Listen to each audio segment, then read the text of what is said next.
Hi everyone, my name's Claire. And I'm John. And today we're talking about in-laws from hell.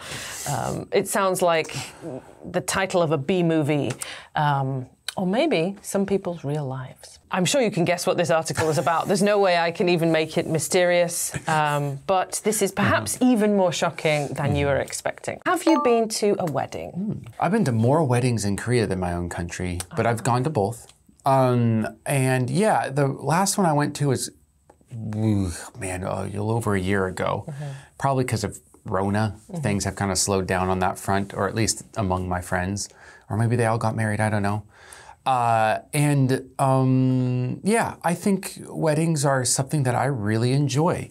And even though some people have complaints about the structured nature of a Korean wedding versus the more freestyle nature of a Western wedding, I guess, or at least an American one, I think they have a beauty in them whichever one you go to.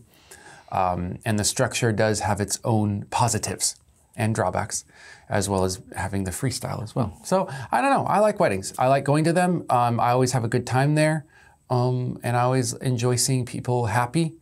But one wedding I went to though, it annoyed me because the focus should be bride and groom. Right. And it was not. The focus was on the speaker. I was like, aren't the bride and groom supposed to be like, what's the happening moment right now? Or is this time for you to shine? Yeah, so that was a bit weird, but food was good.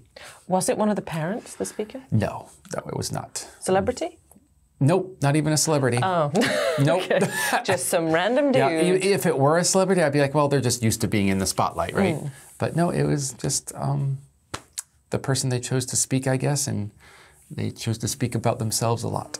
Have you ever heard about a wedding disaster? You know, something going really badly wrong, intentionally, unintentionally? There's these two guys, right? And they would go around a lot. It is in America. They would go around a lot, and they would go to weddings, and they wouldn't know anyone. They would be unknown people and everything like that. But they would go in there, and they would try to like pretend with like vague answers and questions. They would pretend to be someone who knew either bride or groom, and they would enter in there, they would eat the food, they would have fun, and of course maybe find dates and everything like that. But one time they found dates that were a little bit too curious, and it caused them to be exposed. The wedding was crashed, and some hilarious stuff ensued. I see. And that is the plot of The Wedding Crashers. I was going to say, which is a movie. I think I've seen that movie, yeah. Yep. Basically, I've never heard of a wedding ruined except in that movie. Yeah. I see, yeah. yes. I have nothing. Do you have a ruined wedding story?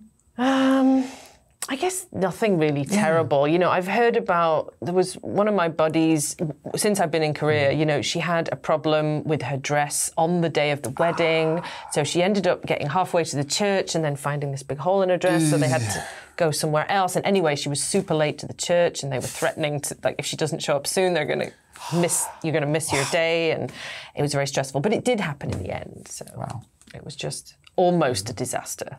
But not quite. Just tie something around real quick. Let's go. Somebody's coat around the dress.